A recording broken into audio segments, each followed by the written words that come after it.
bizani uyda hamma bozorchi, shunga uy manekenga to'lib ketgan. Ertalar olib kelib qo'ydim, yotur.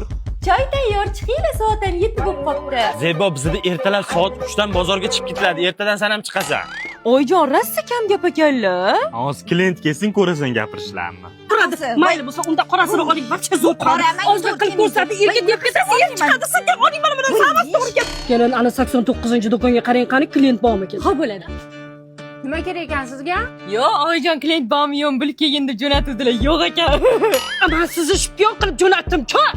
Oyjon, meni kiyimi bo'lish uchun dudingiz 250 mingdan sotib yuboribman, zarar qilib qo'ymadimmi? Hech qilsa o'zi 25 mingdan kelgan. Oyjon, ko'chadan sudrab bo'lsa ham klient olib keling, dudingizni olib keldim. Plan to'ldi, kelin, doni sotmaymiz deb aytib yuboring. Doni sotmas ekanmiz, ketiring.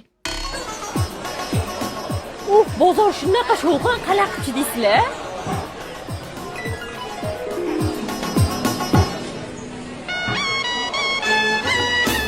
Oyjon, mana bitta ventilyator turardi, qani? Yaxshi klient chiqdi, sotib yubordim. Yaxshi klient chiqsa sotib olish kerakmi?